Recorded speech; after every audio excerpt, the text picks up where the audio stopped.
Okay, perfect. So hi everyone, my name is Cynthia and welcome. Today I'm going to be taking you through the instructor workflow training. On this call, I have my colleague Nick as well, and we're both from the customer onboarding team here at Turnitin. So today we're going to look at how to use Feedback Studio, specifically how to use it as a teacher. If you have never used Feedback Studio before, just know that it's a tool that you can use to interpret your students' text, whether or not it's similar to other sources, provide grading and feedback, and uphold academic integrity at your institution. All right. Just a quick check.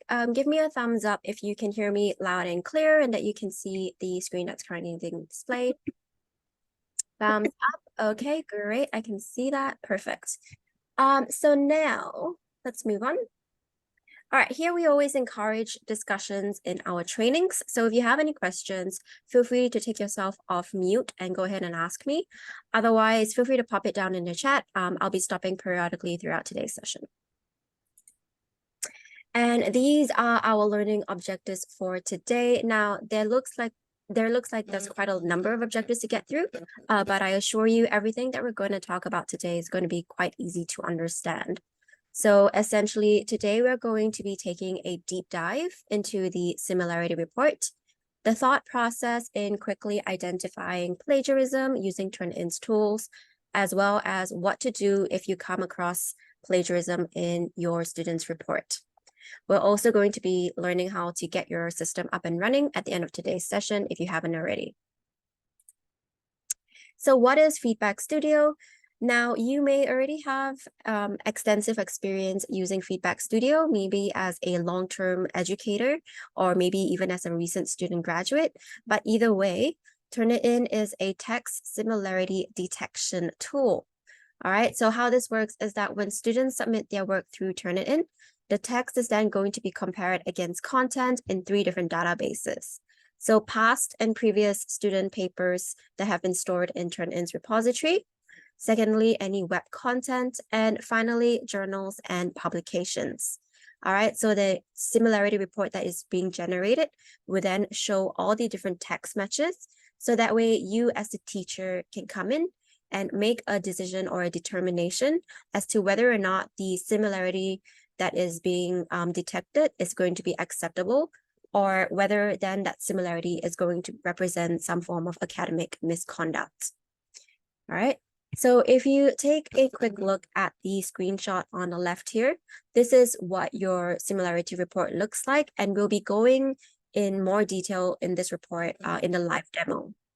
But for now, just understand that if Turnitin is able to detect a similarity, it's going to highlight the text, and then it's just going to allow you to investigate further as to what that highlighted text relates to. All right. So again, the similarity report here does not detect plagiarism. It detects text similarity. And then you as the educator would then need to evaluate that similarity and determine whether or not plagiarism has occurred. So, but in order for you to be able to do that, you then need to first understand what the difference is between text similarity and plagiarism.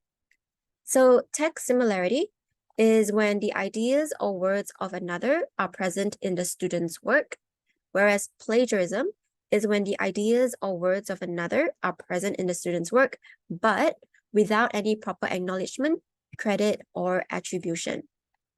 So that's the skill that you'll be trying to work with your students to help develop, which is making sure that they're getting their referencing skill really nailed down, especially for university students where academic misconduct and good academic writing becomes really important. So now I'm going to take you through a couple of examples to demonstrate the point that I'm trying to make between identifying text similarity and plagiarism. So in this first example, we have a passage about climate change, and we've got 2 sections here that have been highlighted as text matches. So what we need to be looking at to begin with is the fact that the student has included quotation marks in the submission that they've done. Then they've also included, and I can see that they've also included an inline citation, and they've added a reference at the bottom. So this is what we would then consider good academic writing. All right. So even though there is text similarity, even though this has a similarity score, it is going to be considered good academic writing because the student has properly given us the references. Okay. Moving on to the second example, we've got the same passage, same highlight. Now, in this case, what do you think about this student? Should you be concerned? Is there a problem? Is there something you might want to highlight to the student? What do you think?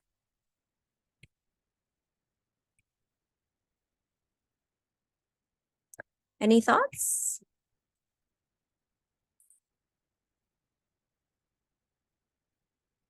No? Okay, no worries. So essentially we're going to look out for the same things. So here the student has included quotation marks, which is what we want. But it looks like this particular student then may have forgotten to include a citation, and we didn't see any reference down here at the bottom. All right, so this is maybe what we would then call as inadvertent or unintentional plagiarism atau plagiarism tak sengaja. Okay, so in this case here, it's not 100% plagiarism because maybe then the student has forgotten to include a citation and reference, or maybe this is also an oversight. So, or maybe even like the student has no knowledge that they were supposed to include a citation or a reference. All right. So either way, this needs to be addressed with the student to make sure that they understand what good referencing practices would then look like for their next paper. Now, in the last example, same text, same highlight, but again, we're going to look for the key indicators. This time, this specific student did not include any quotation marks. There's no inline citation, and there's no reference at the bottom. So in this case, the student has copied the entire text and pasted it in their document and tried to pass it off as their own. So this is word for word plagiarism. So this is how we look and sort of conceptualize the difference between text similarity and plagiarism. It's all about the student offering the proper acknowledgement and credit to the source that they are using. All right. Now, coming back to this example here of unintentional plagiarism, this is then going to be an opportunity for you as the teacher to come in and to guide them by leaving a comment or a feedback. So how can we leave meaningful and relevant feedback to guide our students? Let me introduce you to the concept of the where to next feedback, which was based off research completed by Turnitin and a renowned academic named John Hattie. The where to next feedback focuses on student learning improvement and includes 3 components here. The first one being issue, where we highlight and describe the issue related to the task. Then we have relevance, where we align the feedback to the expectations of the assignment. And then finally, action, where we provide the student with their next steps. So thinking back to the previous slide, where the student forgot the citation or forgot to include a reference, this is an example of the feedback that we might leave them. Stating the issue, we've got this quote is missing a citation, followed by the relevance, which is citations need to be included to credit the original author of the words or ideas. And finally, with the action, which is to make sure to always proofread and include citations for any quotes. So this could be something that you might then apply when you're using Turnitin's grading and feedback tools, or it could be a way for you to also apply it in your classroom assessments. All right, so hopefully that helps you. Okay, now we're going to talk about expected similarity. A question that we commonly hear from teachers and institutions is, what is an acceptable similarity score? In your discipline or in your classes or in your institute, do you have a similarity score that you tell your students that they must achieve? Is that something you guys practice?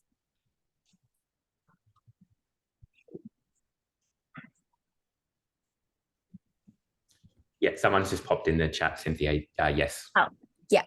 Okay. Do you know what that range is? Do you have what's the score that you tell them to achieve?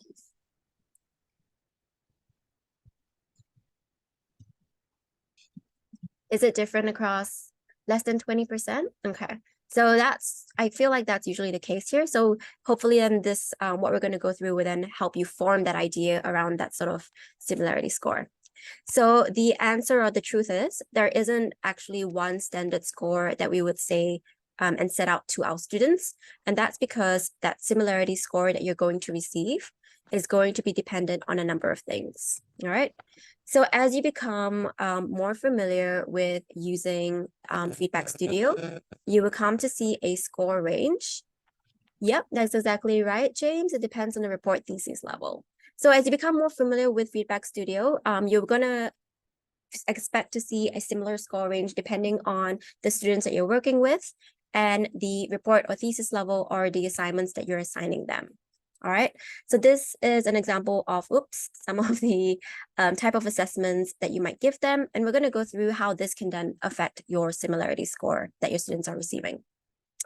So for example, if you were to assign your students an assignment around creative writing, things like poetry, reflective journals, or words of fiction, those sort of assignments, we would expect more of their students' own words, thoughts, and ideas. We wouldn't expect the student to research, if any, all right? And we also then therefore do not expect any references and citations because we kind of expect it all more to be in the student's own original voice. So in those sort of assignments, we would expect a lower similarity score because it's all going to be very original. Whereas if it's research-based or if there's a thesis and a lot of extensive research is involved, then we would then expect a higher similarity. All right, so those sort of research type of assignments would then be based off academic research. And then you would need them to include citations and references. And maybe they might even include text strings that cannot be altered, right? So for example, if your student is working on a thesis which is scientific, that might include scientific words that cannot be changed. So that will have a similarity match. All right, so we would expect a higher similarity score in this case. In fact, if the similarity score for a research-based assignment is too low, that might raise some flags because it could mean that maybe that the student hasn't supported their work with enough evidence. On the other hand, if the similarity score is too high, then maybe the student is providing too much evidence. They're relying on outside sources without providing any of their own thoughts or their own input into the work. So again, as you become more familiar with your students' work and Feedback Studio, you then sort of understand that there is going to be an expected sort of range of similarity that you're going to be receiving from your students' assignments. So when you say, which is commonly set, when you say less than 20%, sometimes that might not be the case because the students might have a high similarity match, again, depending on the assignment here.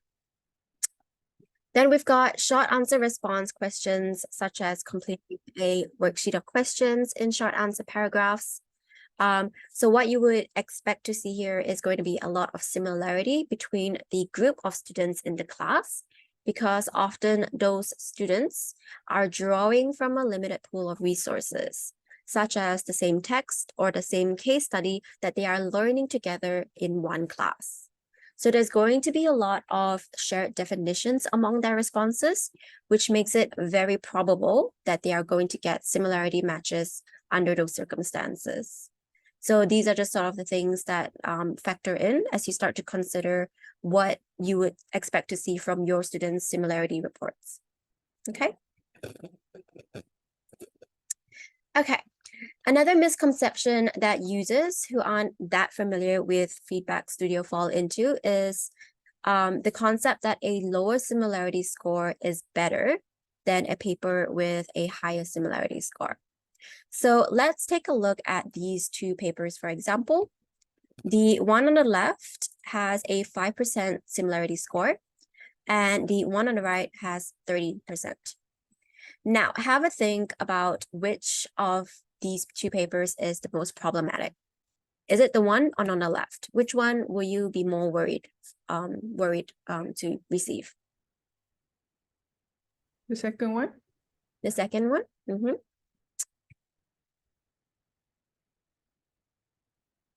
Okay, so let's go ahead and see. Oh, I see someone said the first one, consider both first. Okay, great. So let's investigate and let's see which one we think we should worry about more. So coming from the left here, sorry, just take it a step back. If you see all these highlights here, just don't be surprised because that's the way, like I mentioned, how Turnitin highlights the similarity matches. So these are just telling you that these texts here have a similar match with a different source.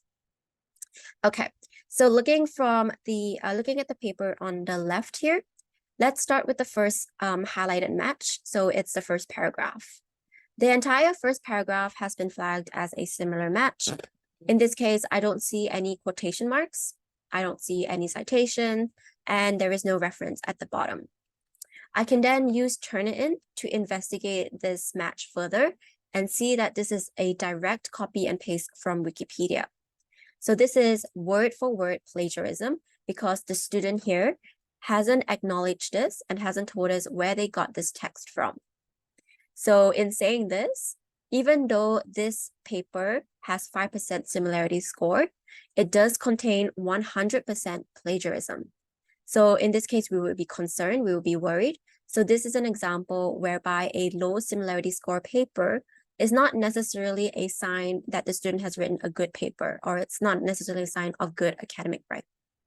Okay, so because of this, then I'm going to stop and then I'm going to consult my academic integrity policy. Now we're going to take a look at the paper on the right. So the first match here is the essay topic or the essay question. And I may have then asked this, I may have asked my students to include this in their assessments. So I would expect the students to match against one another. In this case, I'm not concerned. The next match here, yang yellow punya, this is says Harvard School of Public Health 2019.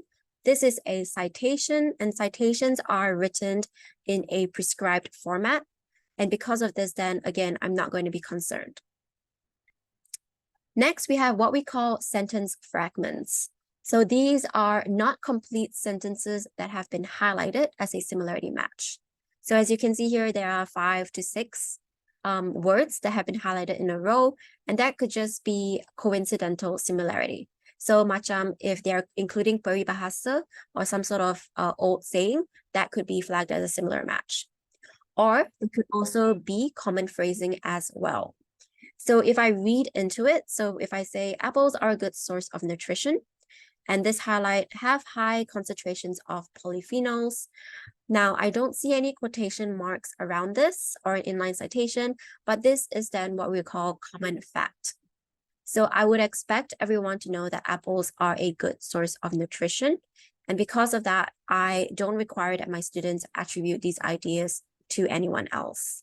All right, so it's common fact here. Then we've got this text in blue.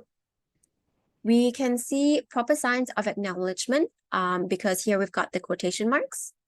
And we've also got the inline citation here, giving proper credit to the author. So this is what we would call a good similarity match. And this is sort of the match that we want to see because the student has told us that they have used this quote from a different source and they told us where that source is from. All right, so this is something that I like, so I am not going to be concerned. Now moving on to the next two matches here. This one says are picked in modified atmospheric environments, and this one says apples in cellars over winter. Now I don't see any quotations around this, but I do see a inline citation here at the bottom. So apple and pear, Australia. So what I think has happened here is that the student has paraphrased. So often when your students are writing about very complex or industry-specific terms, like I mentioned before, if they're using scientific words or jargon, that's going to be very difficult to talk about in a different way, all right? So because of this, we would then expect similarity matches to occur.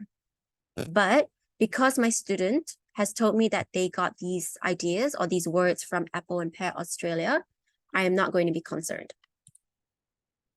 And then finally down here, we have the reference list.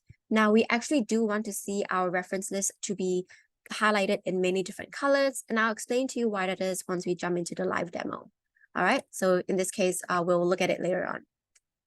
But in saying that, as we've gone through each different similarity match here, now you can see that while some of us were originally more worried about the 30% paper, what we discovered is that this 30% paper actually has no examples of plagiarism.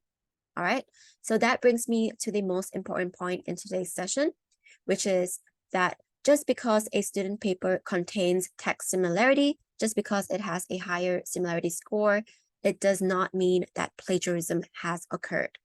All right, so if you're going to remember one point from today's training session, it is just that. Okay. All right, so now let's jump into the live demo and look at it in practice. But before I do that, does anyone have any questions about what we've gone through? Anything you would like to follow up? Give me a thumbs up if everything is good, or, just shout out if you have a question. I have a question. Mm-hmm. Is there a way, because you've marked it like common fact and so on, is there a way that we can do that as well for our similarity reports? Oh, you mean like with the sites quotes Yeah, here? is it? I mean, I know I can exclude sources, but I think this is more useful. But if we are able to like put notes that this is a quote, this is a common fact, whatever. Okay. If you want to include your own internal notes, I believe that is not possible right now.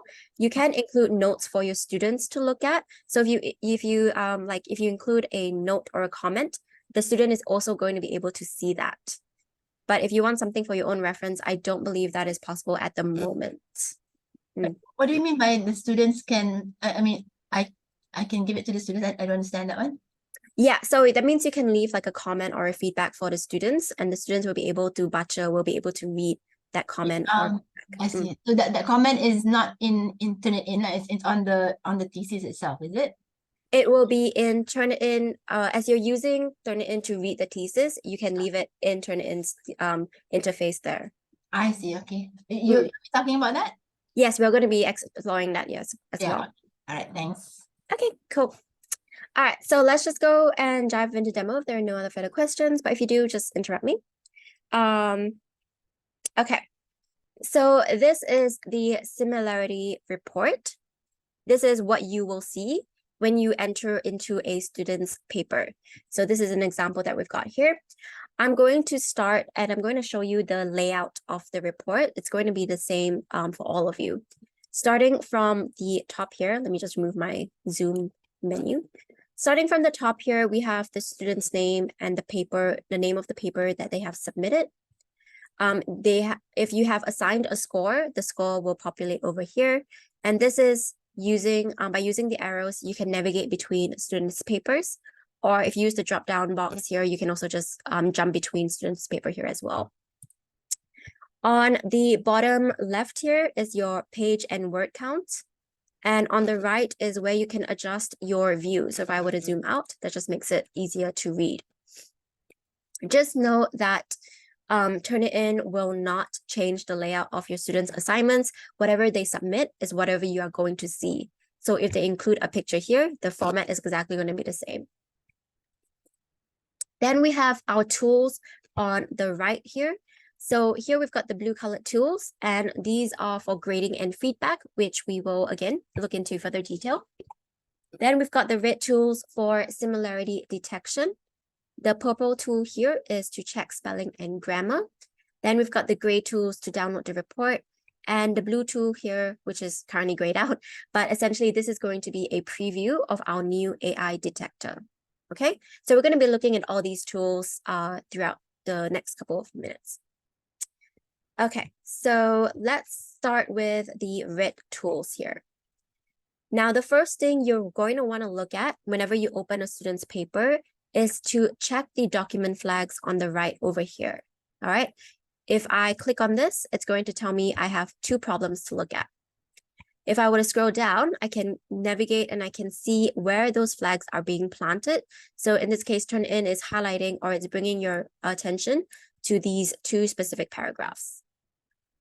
If you see document flags being raised, you need to stop and investigate these flags as a priority before anything else, because Turnitin uses these document flags to highlight what could be potentially intentional behavior by the students to disguise their academic misconduct. All right. So here, let's investigate the two flags. As you can see, once again, as you read the paper, you may not spot anything unusual. It could be looking like a completely normal paper. But if I were to select the first button that says hidden text, you'll see that suddenly Turnitin has highlighted a couple of different spaces for you. So let's look at the first one. In this case, the student has included white quotation marks around this paragraph. All right. So when we talk about hidden text, basically the student has made the character or the words white color. So it's basically white text on white background. All right. So we cannot see it, but the system or Turnitin is able to detect it. So the student has included white quotation marks around this paragraph. And the reason that they've done this is because you mentioned before that there is an option in Turnitin to exclude quoted materials. All right. So that's why they've included white quotation marks here, because they hope that you have excluded quoted materials. So that way Turnitin will not be able to detect or will not be able to find a match against this entire paragraph. So a student with the intent to cheat may hope that this is going to be turned on and will try to take advantage of the setting by placing that white quotation marks.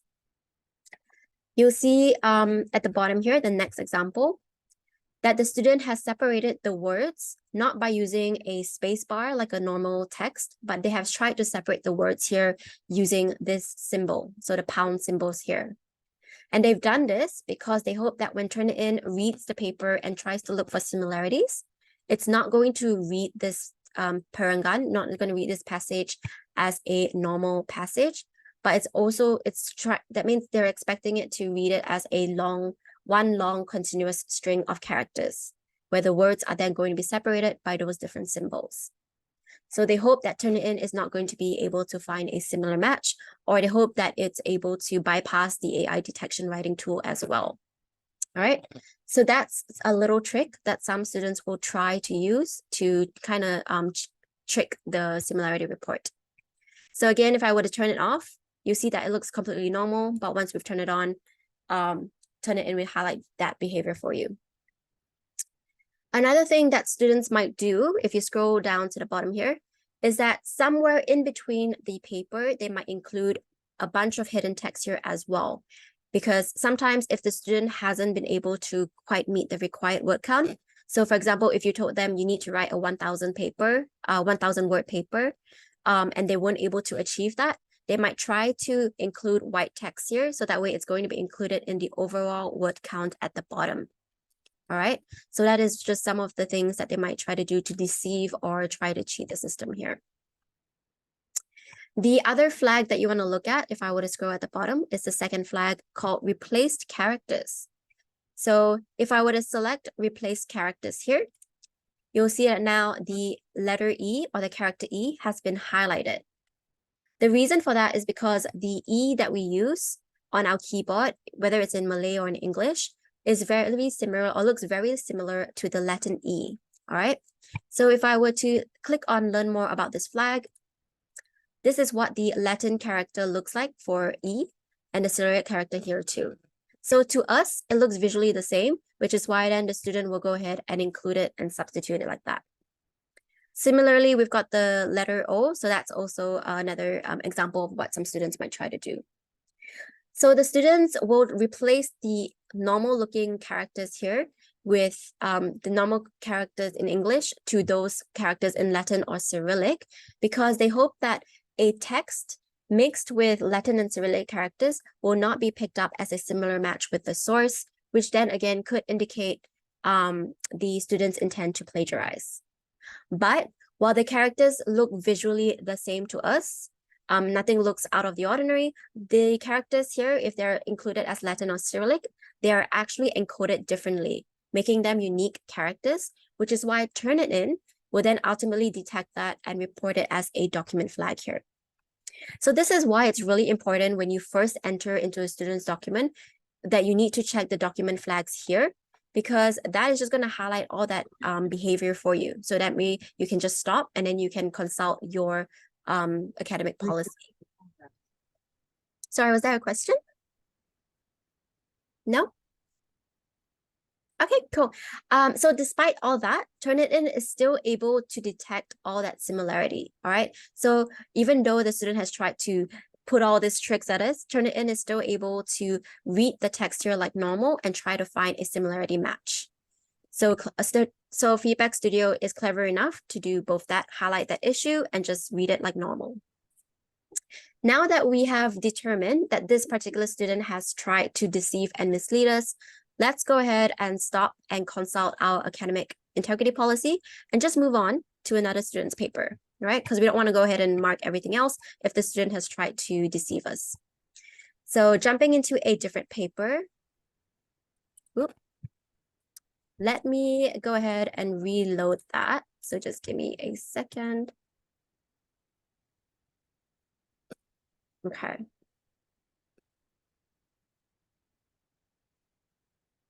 All right, so I've got a new student paper now.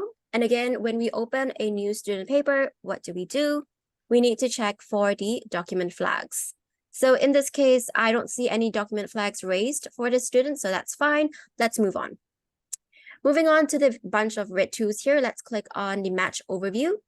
And this is basically telling me the similarity score for this student. So 56% means that 56% of the word count or 56% of the words in this document has a similarity match. And if I want to review what those matches are tied to or what the breakdown is, I can review the panel here on the left and determine where they are coming from. The highlighted text in the paper here, so over here, will then correspond to the source on the right with the same color and number. So if it's highlighted in gray with a number 12, I can go ahead and navigate, and this is where the source is coming from. Next, we've got show all sources. And the reason why we show all sources is because there is actually a tremendous amount of copying that happens online between different websites. So the same passage of text that we detect as a match could actually be present on a number of different websites as well. So Turnitin has basically highlighted the one that we think the student has used, but it may not necessarily be the one that the student has actually used. So that way you can go ahead and investigate and review them if necessary. You might also choose to exclude a source if you expect the student to reference that source. So for example, maybe part of the assignment is that I told my students, hey, check out this website and use materials from that website. So in this case, Great Ocean Road, Melbourne. If that is the case, I would then expect my students in my class to have a match from those sources. So if I would like to exclude that source, I'll just click exclude sources at the bottom, select the one I want to exclude, and exclude it. You see that now, once I've done so, my similarity score has changed to reflect that. So now it's coming up as 43%. Okay, so that is how you'll be able to exclude specific sources. Next, we've got filters. So filters gives us the opportunity to exclude quotes, bibliography, or sources that are less than X number of words, for example. So that's how you'll be able to apply that. So do you remember in the previous student paper, we looked at how that student included white quotation marks around that paragraph? Well, that student was hoping that we had this turned on so we could exclude those quotes. All right, so that's what they hoped that we applied. So in this case, we would recommend new users to not turn this on because it could mean that we're going to be missing out on some of that flag behaviors that we covered so far just in the previous student's paper. Okay. Finally, we're going to show this option, which is to show all of your excluded sources. So all the sources that you have chosen to exclude for this particular student. If you would like to restore some of these sources, select the ones you would like to restore. So let's say you want to put back the Great Ocean Road Melbourne one. You can just go ahead and check it and restore it. And that will just put the sources back. You may then notice that the similarity score here did not reflect that. So it's still at 43. So all you need to do is just refresh. And you'll see that it's back to 56. Okay, so that's how you'll be able to return the excluded sources that you've just applied. All right, any questions so far with what we've seen with the similarity tools, the red ones here? Okay, I have one question. Mm-hmm. Okay, UMT right now, our policy is don't use any sources, exclude sources. exclude filter actually. Mm-hmm. Okay, we don't use any exclude quotes or bibliography. Okay. So our main problem is when we don't use these filters and setting, all the words is detect. Okay, formula, the name of the paper. Okay, so we just manually exclude. Okay, this is only the way to. That would be the recommended way, I feel, because you want to make sure that you're not just excluding, like what we've seen, like if some students tried to do that you're not just excluding and dismissing the entire text that could be just plagiarized. We would recommend that you leave this on and go through it individually or one by one, just so you have a better understanding of whether or not the student is using proper sources here. So it just gives you a more comprehensive view and overall better picture as you look through your students' work, is what we believe.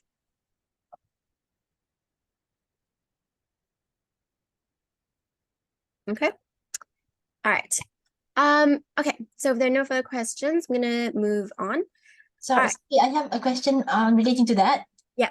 Okay, so if we do exclude the quotes and bibliography and everything, and we go through one by one, and we still need to get the sort of like the updated similarity match. So is that possible? Yeah, so you just refresh and that will exclude that. But that's excluding that one would be excluding sources. I mean to say that when I go through one by one of the matches, that I say, okay, this one is okay. I mean it's acceptable, and this one is acceptable. So I go one by one, and is there like would I be clicking something so that this one can be sort of excluded, individually? Yeah. I believe like if you were to click into it, for example, this one, you can see the full text source, and I think later on you can just exclude it from the thing. Correct me if I'm wrong, Nick. That's the case? Yeah. So if you just investigate and you like go through it, you can actually just go ahead and exclude it one by one. But I believe that one would be excluding the source itself. But the thing is, sometimes from the same source, some may have direct copy, some may be okay. So it even though it's the same source. So is that possible? Say for example, this one, the 12 apostles, number 12. It's matching to source number 12, right? Yeah. What if in another paragraph it's also matching to source number 12, but it's a complete copy? So is it possible that I mark this first one is okay, but the second one is not okay? Okay. And therefore it will update and then after that it will update the similarity in the sense that one of them is being excluded. Only one, not both. I think it's if you were to dig deeper into the all sources. Is that correct, Nick? Do you have any thoughts on this? Yeah, at the moment, that's not possible. So we only have the ability to exclude by source, not by specific string of text. That is something that will be coming in the future. But at the moment, it is only the ability to exclude by source. So if you do exclude the source, it will hide any matching in the student's work back to that specific source. All right. So in that sense, we probably just have to give a rough figure in terms of the updated similarity, right? I mean, sort of lah. Is it? Yeah. Okay. All right. Thank you. All right. Thanks, Nick, for jumping in with that one. Okay. Great. So now that we've already looked through this one, let's actually go through the similarity matches in the student's paper and decide if it's acceptable or not. So I'm going to click on this one, and that's just going to bring up all these similarity matches. So starting from the top here in this first section, we've got highlighted text for apostles, so 12 apostles, Port Campbell National Park, Great Ocean Road. So these are what we then call as fairly general knowledge information, as it's just about the name and location of this iconic landmark. So in this case, I would not expect my students to reference this as part of their work. So I would not be concerned that this is a similarity match. Then we've got the next match. Here we can see quotation marks around here, and we can also see a citation. So that is exactly what we want to see. So again, we are not going to be concerned because the student has properly given us credit or properly attributed that word to another source. Then we've got the next match. Next match has quotation marks here, but it doesn't have a citation or doesn't appear to have a reference. So this is, again, an example of unintentional plagiarism or inadvertent plagiarism. So now that we have identified inadvertent plagiarism, it's time to leave some feedback.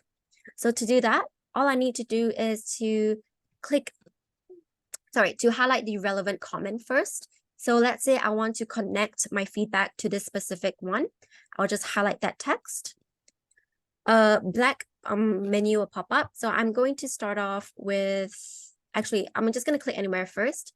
If I were to click anywhere in the document, it'll just bring up this 3 pop-up box here. And the easiest one for you to leave a feedback is this one called inline text.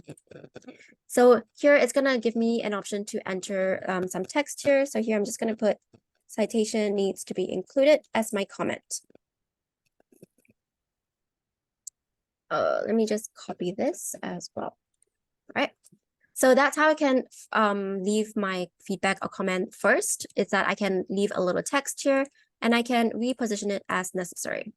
However, what you might come across, especially if you are leaving a really long feedback or comment, is that the comment can then, let me just paste stuff, paste. Oop. Yeah, there you go. So if you leave a rather long comment, you'll see that you might run into an issue where that comment is going to be overlaid over the student's work. So if the student tried to go into their assessment and they tried to read this, they won't be able to decipher what you've actually written. So you have 2 options here. One is to either reposition it to somewhere where it's a little bit more visible, or you can even then instead use comments, which is a better way of leaving feedback. So let me show you how to use comments. So I'm going to first delete this. And to use comments, again, we're just going to highlight what the relevant text that we're leaving our comment on is going to be. So in this case, I'm just going to highlight this section here. And this time I'm going to select the middle option, which is the speech bubble. And that's going to now allow me to leave a comment. So here I'm going to type that in again. Citation needs to be included. I'm able to format this if necessary, or even add a hyperlink. So let's say there is a specific website that teaches students how to reference in AMA format, for example, and I want them to refer to that page, I can include it here as well. So once I've done that, I can just click out of it, and you'll see that now the comment has been left. If I were to reposition this anywhere in the paper, you'll see that now that the comment is linked to that specific feedback or to that specific text. So that just makes it easier for your students to understand what that particular comment is referring to. Okay, so it's really convenient for them to understand and see that. Then if the student enters this document through Feedback Studio, they can expand on this and then they can understand what needs to be done or what comment you've left. Okay. Another feature that you could use to leave feedback or comment is quick marks. So applying quick marks is similar to leaving comments. So in this example, we're just going to highlight this again. And this time we're going to select the first icon, which is the square box with the check mark in it. So this is quick marks, and quick marks are basically comment banks that are going to be arranged in different sets or categories.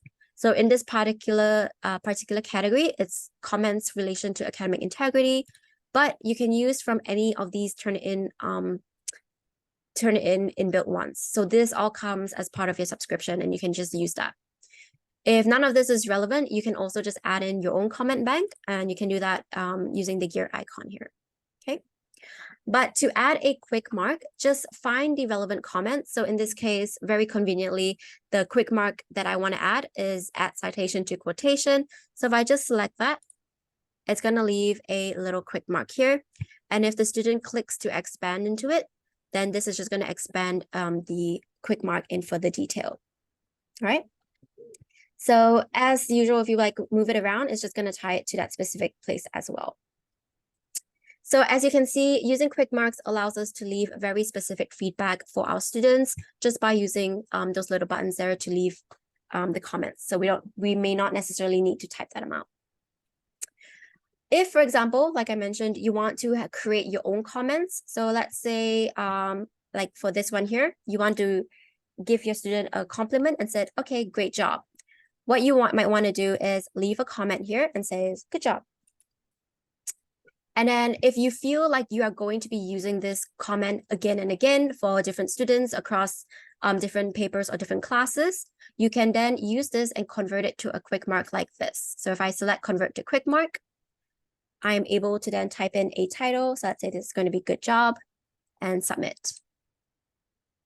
So this means that anytime you want to enter or you want to leave a comment that says good job, you don't have to type it in over and over again. You can just use quick marks and just pull it up like that. Okay.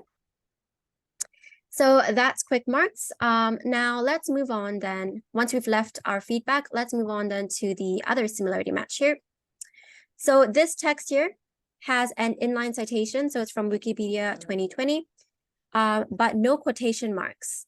So this case, this is what we call as, again, student paraphrasing. And then you might then determine if this is a good or poor attempt at paraphrasing, depending on your student's skill and just by using your own judgment. So looking at this text here, we've got a pretty solid similarity match with just a few gaps in between that's not highlighted that tells us that the student has tried to paraphrase that particular text here. So if you want to examine the original text and just to understand how far or to the extent that they have paraphrased, you can again click on the number here and read the original text. So the ones that have been highlighted are the ones the students used, and the ones that are not are the ones that the student has perhaps paraphrased. So for example, the original text says gradually erode, and the student has instead added an over time eroded. All right, so that's just an easy way for you to compare the two papers and just to understand how far or how much the student has paraphrased. In this example, it looks like maybe the student hasn't paraphrased enough. So you might want to take this opportunity to help them understand what paraphrasing is and why it's then going to be an important skill for them to develop. Okay, so the next text match here, let me just scroll down. The next text match here is, you can see that almost entirely, this entire paragraph has been highlighted. All right, so once again, we're looking for the quotation marks, which are absent, and there are no citations here as well. So in this case, there aren't any of those. So this is an example of a word-for-word plagiarism. So we would be concerned, and this would then be something we will highlight to our students. The next one, you'll see that this paragraph has different colored highlights, indicating that there are sources, that there are 4 different sources that this entire passage is coming from. So these 4 different colors indicate 4 different sources. Now, there are no quotation marks or citations, and the length of these texts that have been highlighted are more than what we might think as coincidental match. So if you see something that has like these kind of characteristics, that's what we would call as mosaic plagiarism. And this is also, so basically this is where some students will take some fragments of sentences from lots of different sources and combine them into a new paragraph. All right, so they might say this point from this website, this text from this website, this one from another, and they're just trying to mix it all together to create a paragraph that they hope that Turnitin will not be able to detect as a similar match. But in this case, Turnitin is able to piece all those different sources together and is still able to highlight that for you. So then in this case, you might want to address this with your student and again, guide them on proper referencing practices when they use sources like these. In the next example here, what we've got here is an example of software-based text modification. So there are websites that students can go to that will allow them to copy and paste a section of text, and the website will then automatically spin the text by substituting it with words or synonym, or words that have similar meaning or synonyms for the student. The end goal here is to make sure that the passage of text has the same meaning, but just different words, so it looks original. However, Turnitin is still able to sort of understand that this is all been done through a text spinner. So that Turnitin is still able to highlight that for you. Often these type of software-based modification soft sites, they don't do a very good job of matching for meaning, as they don't necessarily understand the context that the student is trying to communicate.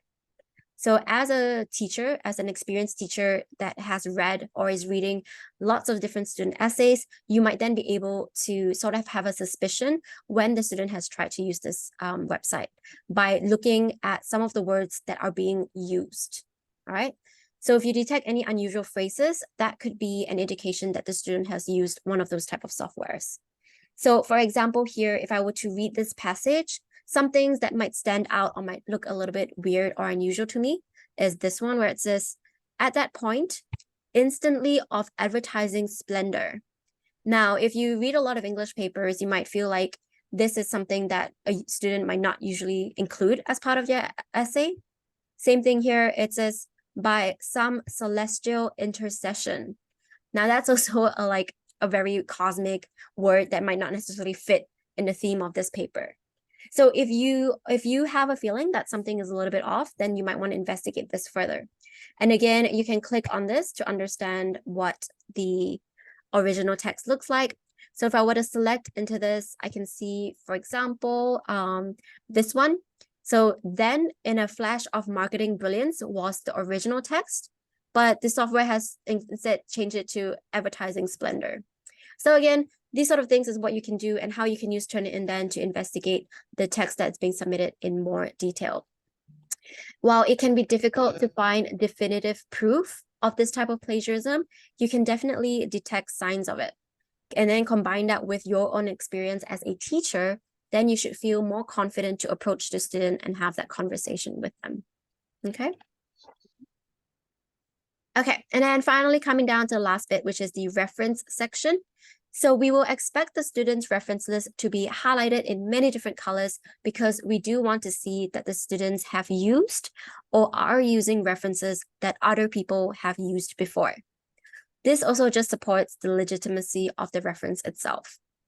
So if you review the reference list, you might then notice that this particular reference has not been highlighted. And there are three reasons why this reference is not highlighted. The first one could be that the student has or the student is the first student to be is the first ever student to use the source, which is highly unlikely. Or the second reason could be that this source that's included is very, very new, that it hasn't made its way to Turnitin's repository yet. Or thirdly, which is the most likely possibility, is that the student has made this source up. So essentially, the student has tried to create their own source to increase their reference list. So it kind of seems like as if they've done a lot of research. So if you review an assignment's reference list and you notice a reference that has not been highlighted, you just might want to pay closer attention to that specific reference. Okay. All right, so that's working our way through the student document. And as what we've seen, the Feedback Studio here is really just a tool that simply provides you with different data points and resources to support your conversations with your students. It's not meant to be a determination of misconduct. We can't exactly say like, oh, it's definitely plagiarism. You still need to exercise your professional judgment. Okay. All right, any questions about what we've gone through so far? So I can see some questions have been coming through and Nick has taken them. So thanks, Nick. But is there any questions at this point?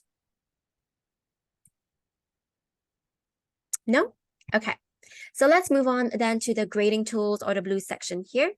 So here, starting from the top, we've got quick marks. So like I mentioned before, this is just a expanded view of quick marks. So where I added the good job quick marks before, I can now exercise it and I can just leave it wherever I want. And I can just drag and drop it like so. Then we've got the second one here, which is feedback summary. So feedback summary, you can leave a summarized feedback in two ways.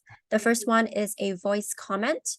So you can click here to record and it's just gonna record ongoing. And if you wanna pause it, you can pause it like so and just pick up and go again. The limit to the audio feedback you can use is 3 minutes. And once you're happy and you want to save this, just hit stop. And then click on the floppy disk icon to save. All right, so that's how you'll be able to leave a voice comment. The way that I've seen some teachers use this feature is that they might read the first passage, first section, and then they might record a voice comment or a voice feedback, then pause it, and then move on to the second paragraph, then leave a voice comment, and then pause it, so on and so forth, right? So that way you'll be able to just leave an entire overview for the passages that you've read. You can also then, you're also given the option to leave a text summary or text summary feedback here as well. So again, if you want to include citation needs to be included, you can leave that here too. You may even use both if you want, just really depends on your style of marking. Okay, then here we've got rubrics and grading forms. Rubrics or grading forms can operate in different ways depending on the type of assessment that you are giving. So in this case, we've got a quantitative rubric, but if you want to leave qualitative ones as well, you can apply that too. So depending, so this is a rubric that I've already applied. If I want to assign a score, I can just move across the sliders here, like so.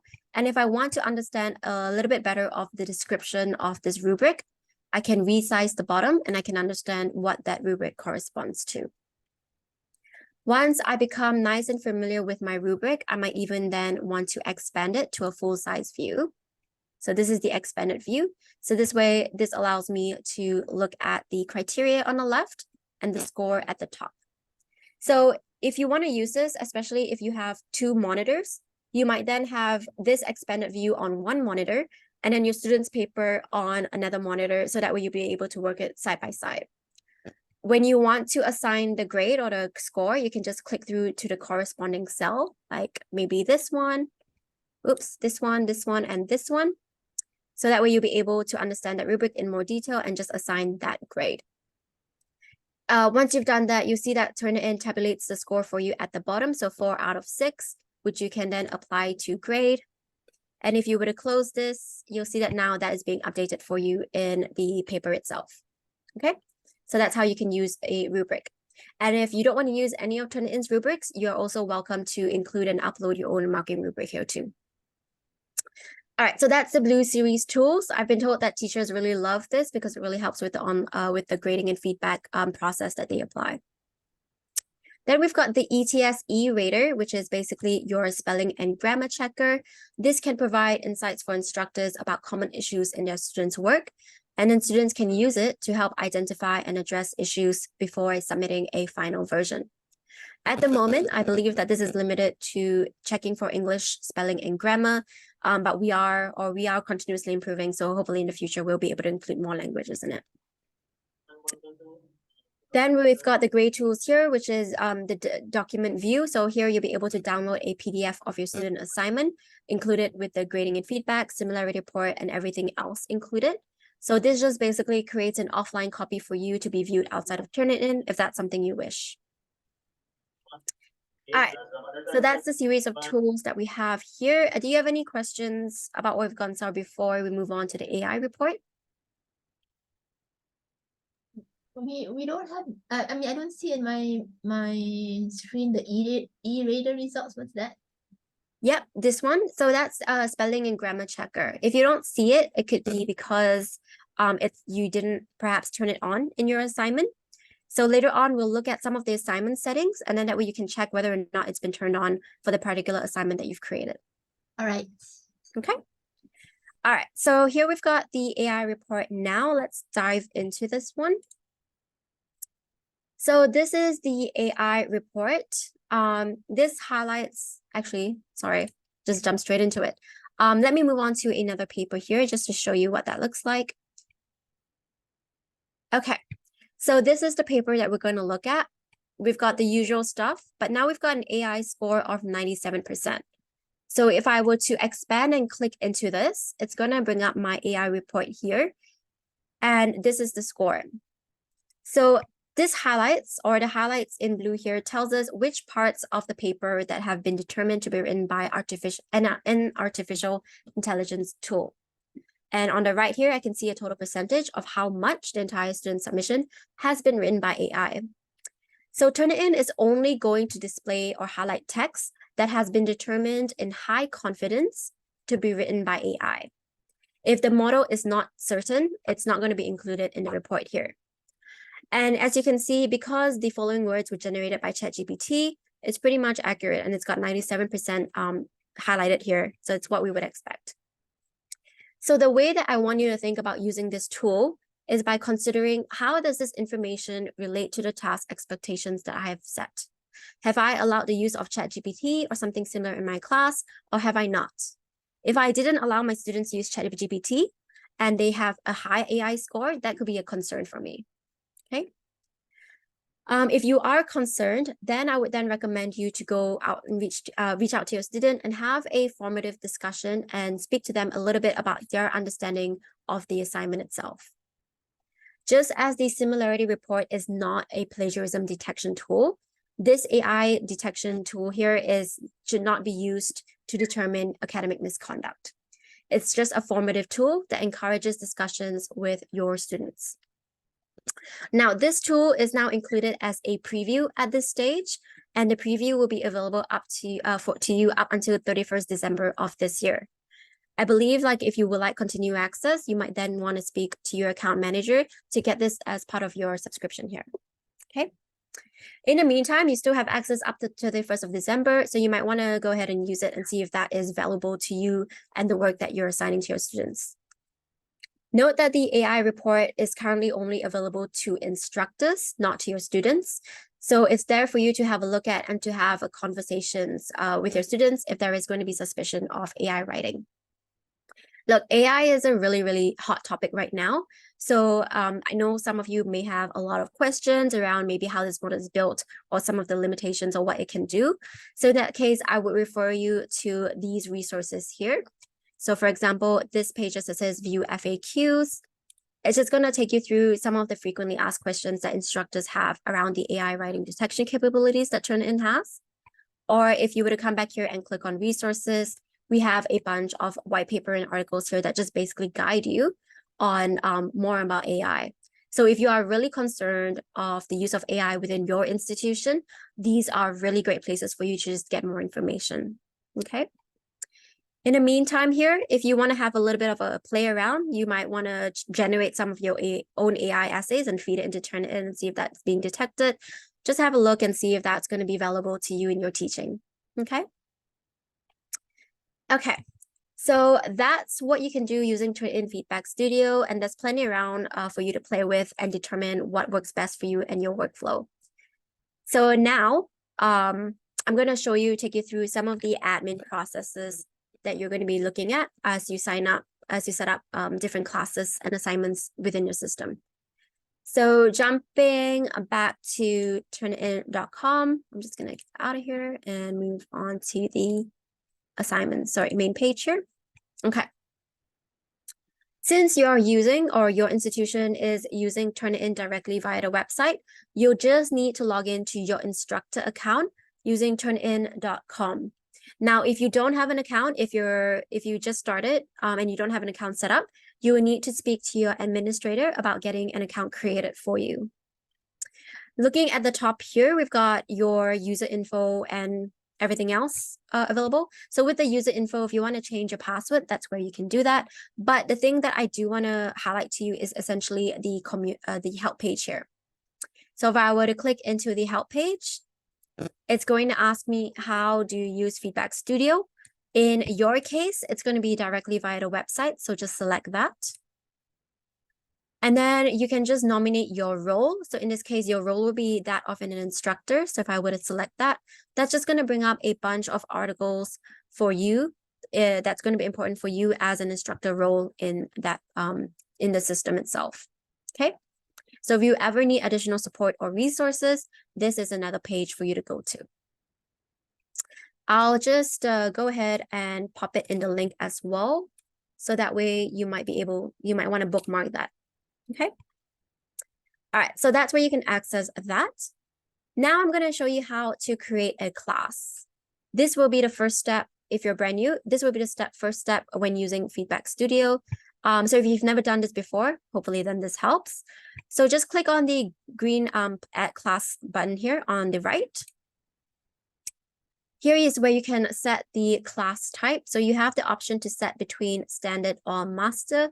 Master is basically, it's basically for classes that have different section classes that are handled by teaching assistants. I don't think it applies in your institution for now, so I'm just going to leave it as standard. Okay, so standard is usually what you would usually select here. Then we've got class name. So with class name, we recommend that you add a time-based reference so that way you can easily locate a particular class for the future. So for example, if this is going to be history, you can just say history 101, and that's going to be a class name. And maybe the year, so 2023. If you happen to repeat the class across multiple semesters, you may even want to include the semester reference. So this is going to be for semester 1. Okay, just for an example. We've got the enrollment key, which was designed to be handed out to your students to have them enroll themselves, which we do not recommend. So therefore, I'll be showing you a different way to enroll your students. But in saying that, you do need to enter something in for your enrollment key. So here I'm just going to write in history. Then we've got subject area and student level. These two options have no effect of your assignment or your class. So I'm just going to select something, and it doesn't have to be 100% accurate because again, it doesn't have any effect. Class start date is the date that we create the class, which is today, and your default class end date will be in 12 months time. It's going to be very important for you to go through and change the class end date here to fit the delivery period that you're teaching in. So if you're teaching in semesters, just make sure that you come in here and change the class end date to the semester end date plus 1 week. Once a class is expired, you'll still be able to access it. It just moves the class to a read-write only mode where students will no longer be able to submit any of their work. Okay. So any students enrolled in an expired class would then be marked as inactive. And if they are not active in any other class at your institution, that means that they are no longer going to be occupying a licensed space. All right, so that's why it's important for you to manage that. All right, so once you've done all that, click on submit. And it's going to tell you that you have created a class. It's going to show you your class ID and enrollment key. Now, this detail is what you may use if you are getting your students to enroll themselves. But again, we do not recommend this because sometimes students from other classes may obtain that enrollment key from one of their friends, and they might accidentally enroll themselves in the class by mistake. Or maybe if they have a deadline for you to enroll themselves, they might use the excuse and said, oh, I don't have the enrollment key, which is why I haven't signed up. That just leaves things out of control and just creates a lot of admin issues later on. So what we would recommend is for you as teachers to enroll your students yourselves. And the way for you to add students yourself is very, very easy. There are 2 ways that you can do this. So first, let me enter into the class that I want to enroll my students into. So there are 2 ways that you can do this. First, I'll navigate to the Students tab at the top here. The first way, which is the easiest way, especially if you have not added students before, is to use the Upload Student List, because this will allow you to bulk upload a full list of students to your class.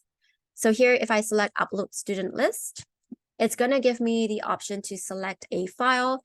If I select More Info, this is the format that my file needs to be in. So if I submit an Excel file, it's very simple. I just need 3 columns. 1 for my first name. Sorry, is there a question? Or no? Oh, okay, no questions. Sorry, I thought I heard something. So with the format of the file that you're going to submit, it's going to be really simple. You just need 3 columns. First name, student's first name, 1 column. Student's last name, 2nd column, and the student's email address, 3rd column. All right. You don't need to include any tabs or headers or titles, just those 3 columns, really simple. And once you have that ready, you can go ahead and upload the file here, and that will just upload the entire list. Just note that the limit for one list is going to be 100 students. So if you are teaching 300 over students, you need to prepare 3 different Excel lists and then upload them individually. Okay. So that is the quickest and easiest way to upload multiple students at once. But if you have, for example, late enrolled students, what you might want to do then is to go back to Students tab and add the student individually by clicking on Add Student. So once again, if I were to select that, it's going to ask me for the same details, and I'll just enter that in. And once I've got that done, I can click Submit, and then the student will be able to have access to the class. Okay. All right. So that is how you'll be able to add students. Now we're going to talk about adding assignments to your class. So if I go to the assignment tabs now, to add an assignment, again, we're just going to go over and click on Add Assignment. I'm now going to select Paper Assignment and Next Step. So most of these fields are pretty self-explanatory, but I'll quickly go through them. We've got the assignment title. So let's say this is going to be History 1993. We can assign a point value or a score if we are going to be grading that particular assignment. Here, this setting then allows us to decide what type of files that we allow the students to submit. All right. So here, the option is to only allow file types that Turnitin can check for similarity, which is what we would recommend. Because while Turnitin is able to accept many different file types, like a video file or an audio file, only certain file types are going to be compatible with the similarity report. All right. So Excel spreadsheets will not be able to produce a similarity report, for example. So it really depends on the type of assignments you're getting your students to complete. But if you would like more information on what sort of files are compatible with the similarity report, again, you can always reach out to the support page for more details. Next, we have Submit Papers To, and we have two options, which is to submit paper to repository and submit to no repository. So if you select the Submit Paper to Repository, this means that your student submissions, whatever document they upload, will be submitted into the repository there to be checked against for future assignments. If you select no repository, this means that your students' work will still be checked against other sources, but this just means that your student's submission will not be saved, and therefore other people will not be able to check against that particular paper that they have submitted. All right. So even though you select no repository, just know that your students will still be able to, their paper will still be checked against the content. So some examples of certain cases or scenarios where you would select no repository is maybe when you're getting your students to submit draft of their work, right? Because if you selected standard repository, basically it means like if you're saying, okay, you must make sure to continuously submit your drafts. If you select standard paper repository, the first student paper draft will then be stored in the repository. And then the second time the students submit their draft, that second draft is going to be matched to the first time they submitted that first draft. All right. So you wouldn't want that, because then that might just cause the student to panic. They might get worried and they might start reaching out to you, and then your email is going to be flooded with a ton of questions. So if you are working with draft versions, if you're getting your students to submit drafts, I would recommend you select no repository. Okay. So it should be really clear. I hope that that's really clear for you if you're working with that sort of setup. However, in most cases, we would select standard paper repository because we do want to build up that database and just to make sure that it stems out or it eliminates any collusion, right? So maybe like an older sister might give their younger sister their paper. So we just want to make sure that, that sort of check is in place. Okay. So here then we've got start date, which is the earliest time the student can submit their assignment. Due date is obviously when it's due. And post date is when the students can then access their grading and feedback. If we click on optional settings, we have other settings that we can apply. So do you allow submissions after the due date? We would usually recommend for you to say yes, because it just means that your student is still able to submit their paper. And when they do submit their paper, from your point of view, it will be marked in red to indicate that that was a late submission. So we usually do recommend that that's turned on. Then do you want to generate similarity report? So obviously that's a yes. And how you or when you want your similarity report to be generated. So here we have three options, which is immediately on first report is final, immediately can overwrite, or on due date. So the first option here, immediately first report is final, means that the student can submit only once, and then it will generate the similarity report right away. The middle option here means that the student can submit as many times as they like up to the due date, and then every time they submit a new version, a new similarity report will be generated. And finally, on due date means that the students can submit as many times as they like, but only on the due date will they be able to access the similarity report.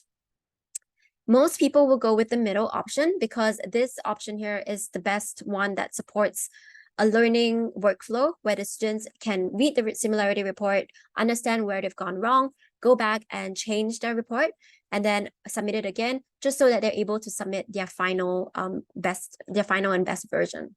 Okay, so I'll just leave it with that for now. The next three settings are your exclusion settings. So you can exclude, like before we saw, that was an exclusion on the student paper on an individual level, but you can also choose to exclude on an assignment level. And as what we've seen before, I would recommend that you say no in this case. Then will you allow students to see similarity report? Again, it depends, but we recommend yes, so that way they're able to learn from the report, from the work that they've submitted. Translating, matching, I think it's been turned off in your case, but I'll just give you a quick brief summary of what it is. So basically, translated matching works for students who are submitting in languages other than English. So translated matching means that you're going to get a similarity report in the native language and another report in English. So for example, if your students are submitting assignments in Bahasa, Turnitin is going to match the students' content against all Bahasa Melayu content in the repository and then provide you with a similarity report against that. And then it's going to convert the students' Bahasa Melayu submission into English and then check it against English repository and then give you a report on that as well. Okay, that's essentially what it does. And I don't know if you have access to that as well, but turn it on if that's something you would apply. Then we've got assignment templates. So you're able to exclude any assignment templates. So perhaps if you're assigning a standard cover sheet that you're going to use and you don't want it to have a similar match, this is where you would need to upload the template here as well. So that's going to be excluded from the similarity report. You will need to upload this right now because once you create the assignment, you're not able to go back and you're not able to upload the template back here, okay? Anonymous marking means that from the point the students submit their work to the date that they access the feedback, you won't be able to see the title of the student's work or the name of the student submitted, and that just promotes more objective marking here. So in that case, if that's something you practice, then you can turn it on. If not, you can just leave it as no. Search options basically allow us to decide what we want to compare our student submissions against. So just check all three to provide a more comprehensive report.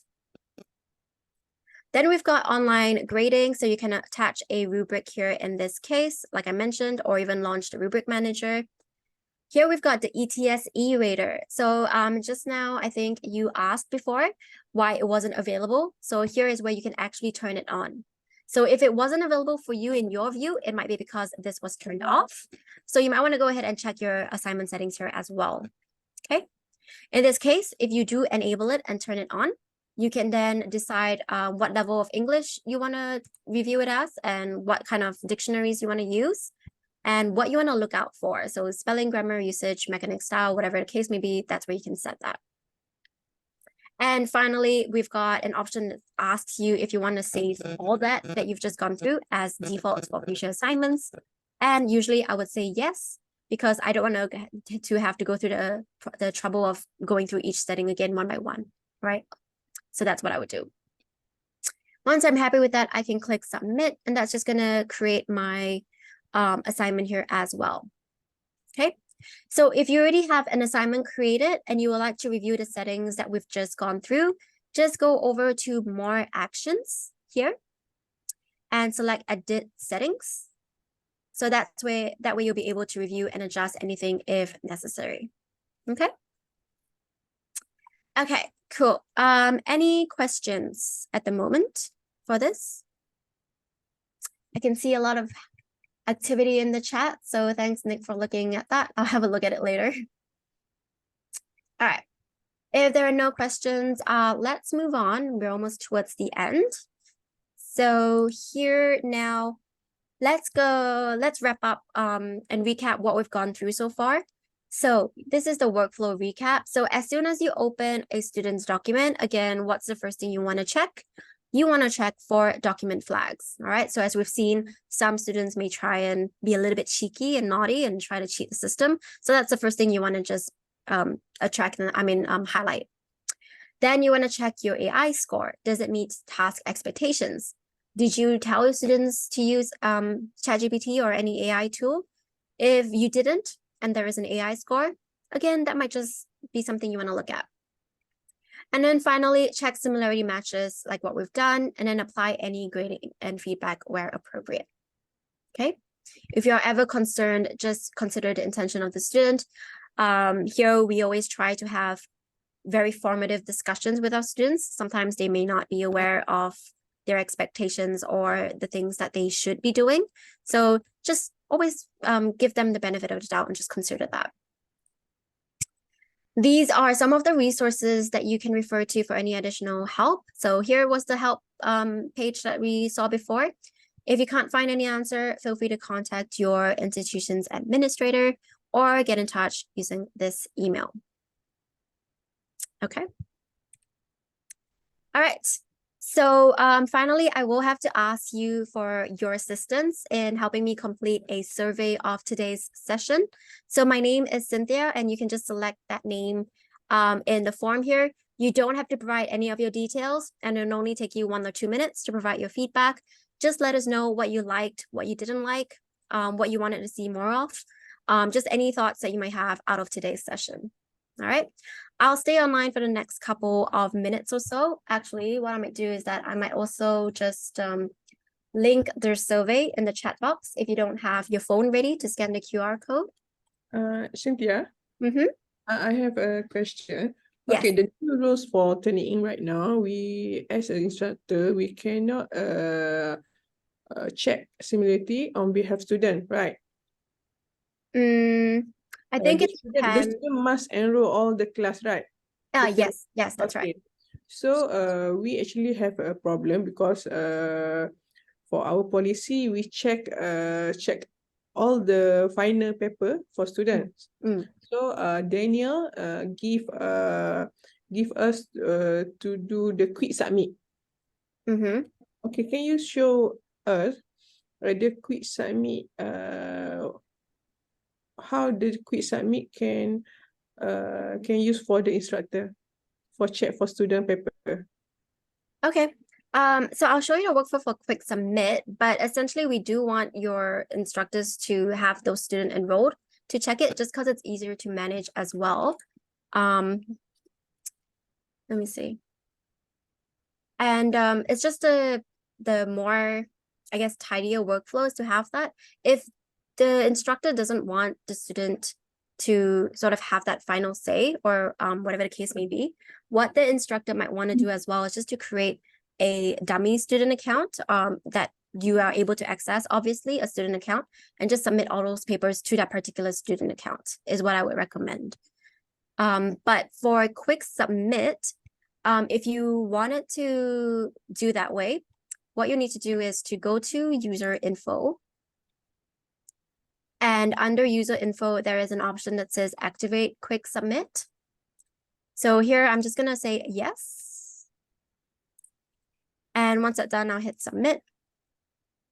And you'll see that now there's a quick submit tab here at the top. So when I click on the quick submit here, I can then submit. Again, different settings here. So I do want to search against all those sources. And maybe I don't want it to be in my repository. It really depends. So I'll just select new repository for now and submit. And then that's how you'll be able to enter your student's first name, last name, submission, and the paper that they can submit here. All right. And if possible, you can also do multiple file uploads. But like I said, we usually don't recommend this workflow. We do recommend that your instructors create the student accounts themselves, just because it's a lot neater and a lot more straightforward. Okay. Okay. All right. I'll stay on the line for a couple more questions, but if you are hopping off, I want to thank you for joining me in today's session. And I hope that, some of the features that we looked at today is new to you. And hopefully then you can go away and think about how you can use that in your process and workflow as well. Right. Thank you, Cynthia. But I have a question.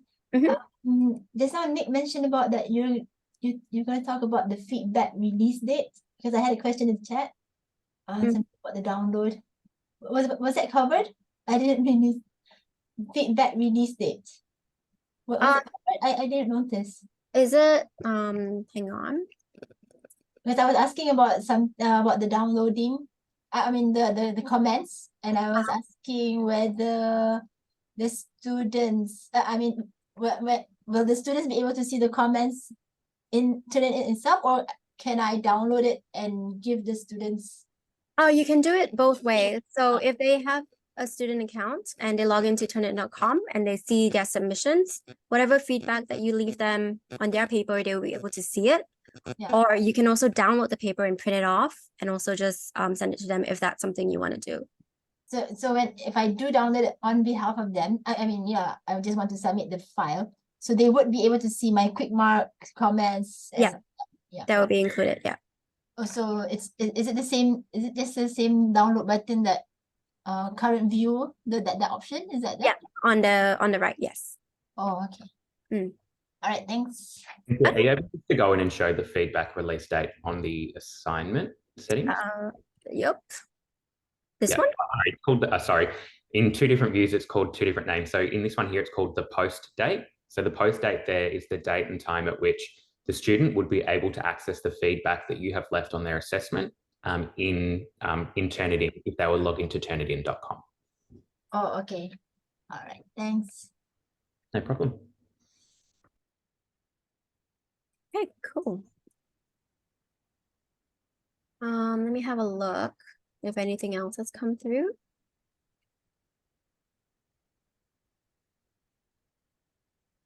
Okay. Whoop. So it doesn't look like there are any other questions. Ooh. In that case, what I might do is that I might wrap things up if there are no more. So again, thanks so much for joining me. I would appreciate it if you could complete that survey. If you have any questions, always feel free to reach out or refer to any of our guides online. Our team has worked really hard to build all those content, so hopefully that really helps you in your learning as well. Okay, if there are no further questions, I'll go ahead and end this session. Thank you so much, and I hope to see you around. Thanks, Nick. Thank you very much, Cynthia and Nick. Thank And you. library. All right. For organizing. Okay, thank you, Cynthia and Nick. Thank you. All right, bye. Bye.